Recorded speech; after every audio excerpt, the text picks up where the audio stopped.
ఈ సమావేశం గతంలో నరసింహన్న వచ్చి ఈ విధంగా సమావేశం పెడుతూ అన్న సాయంగా కూడా వస్తుందంటే తక్షణమే నేను కూడా మన జాతి కోసం మనల కోసం మేమిద్దరం కూడా కష్టపడి గత 50-60 సంవత్సరాల నుంచి కూడా ఎంతోమంది చైర్మన్లు మార్పుకుంటూ వచ్చారు.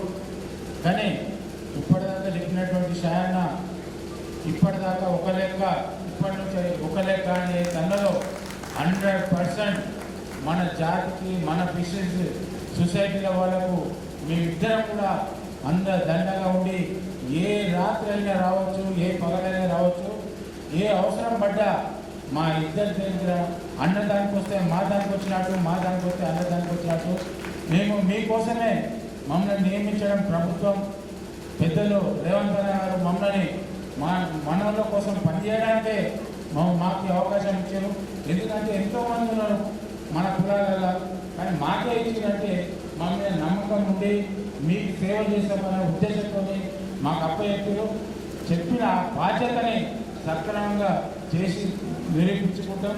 అదేవిధంగా మీరు ఏవైతే డిమాండ్స్ చెప్పారో మేము అన్నతో మాట్లాడటం సాయంగా నేను వచ్చి, ఎందుకంటే మన సీఎం గారితో చర్చించి ఏదైతే ఇన్సూరెన్స్ ఉందో గతంలో వేరే వాళ్ళకి ఏవైతే సొసైటీలకు 50 సంవత్సరాల అయితే పింఛన్ ఉందో, ఏమైనా యాక్సిడెంటల్గా చనిపోతే ఏ విధంగా అయితే డబ్బు ఇస్తారో ఆ విధంగా తక్షణమే చచ్చిపోయిన దాన సంవత్సరాలకు ఇచ్చే అమౌంట్ కూడా దాని మీద కూడా మేమిద్దరం కలిసి డిస్కషన్ చేసి ఖచ్చితంగా ఈ కాంగ్రెస్ ప్రభుత్వం ఖచ్చితంగా అది ఏర్పాటు చేస్తారని మీ ద్వారా మేము హామీస్తున్నాం మీకు. ఎందుకంటే మాకు ఆ నమ్మకం ఉంది మా సీఎం మీద. ఖచ్చితంగా మనల కోసం పేదల కోసం పని చేయడానికి కంకణ బద్దులై మీరు సీఎం గారి పర్ఫార్మెన్స్ మీకు తెలిసి ఉండాలి. ఎందుకంటే ఆయన ఒక్కసారి మాట అంటే ఏది ఏమైనా సరే చేసి నిరూపించుకోవడం ఆయన కర్తవ్యంగా భావిస్తాడు. అదేవిధంగా పెద్దలు చెప్పినట్టుగా ఇప్పుడు ఎవరైనా సీఎం గారిని నోటీస్కి తీసుకెళ్ళి ఈ చెరువులని ఈ విధంగా హైడ్రా పెట్టి కాపాడాలని ఎవరు చెప్పలేదు. ఆయనకు వచ్చిన ఆలోచనతోనే హైడ్రా ఏదైతే చేస్తుందో అది అందరూ మన భవిష్యత్తు మెయిన్గా ఈ ఫిషరీస్ భవిష్యత్తుకు అది ఒక నాందిగా నిలవబోతుంది. ఎందుకంటే చెరువులు కుంటలు ఎత్తైతే కనుమలు ఎత్తున్నాయో, కబ్జాలకు గురవుతున్నాయో అవి కాకుండా ఒక సంస్థను ఏర్పాటు చేసి దాన్ని ఖచ్చితంగా అమలు చేస్తున్నాడు. మీరు ఈరోజు పొద్దున లేవగానే సాయంత్రం కాగానే హైడ్రా ఏడ చేస్తుంది, ఏ చెరువులు ఎక్కడ నాలాల పైన అని ఆ విధంగా టాక్ వచ్చింది. కాబట్టి మనం కూడా సహకరించాలి ప్రభుత్వానికి, సీఎం గారికి చేదోడు వాదోడుగా అందరం ఉండాలి. ఎందుకంటే చెరువులు ఉన్నప్పుడే మన వాళ్ళకు అవకాశం దొరుకుతుంది.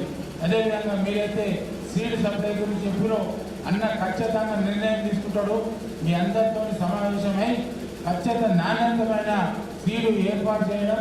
అదేవిధంగా గతంలో ఏవైతే గత కాంగ్రెస్ ప్రభుత్వం డైరెక్ట్గా ఫిషరీస్ సొసైటీలకు సీడు డబ్బులు వేసేదో ఆ విధంగా వేయాలని ప్రయత్నం చేశాడు అన్న. దానికోసం మీ అందరితో డిస్కస్ చేసి నిర్ణయం తీసుకుంటాడని నేను ఆశాభావంగా వ్యక్తం చేస్తున్నాను. అదేవిధంగా ఏమైనా మనం అందరము చాలా వెనుకబడ్డాము. మనం ఆర్థికంగా రాజకీయంగా అన్నింటిగా ముందుకు రావాలంటే ఫస్ట్ చదువు కావాలి. చదువు ఉన్నప్పుడు ఆటోమేటిక్గా మనకు ఆర్థిక వనరులు వస్తుంటాయి. ఆర్థికం వచ్చినాక రాజకీయం ఆటోమేటిక్ వస్తుంది.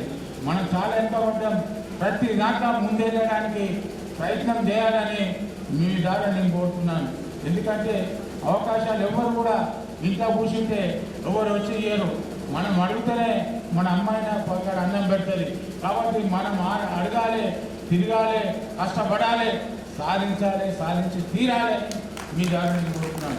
ఖచ్చితంగా మనము రేపు జరగబోయే లోకల్ బాడీ ఎలక్షన్లలో మన గంగాపుత్రులు కానీ ముద్రాజులు కానీ ఒక ఐకమత్యం ఉండి ఒక నిర్ణయం తీసుకొని వాళ్ళు ఎక్కువ జనాభా ఉండతాన వాళ్ళకు అవకాశం ఇవ్వండి.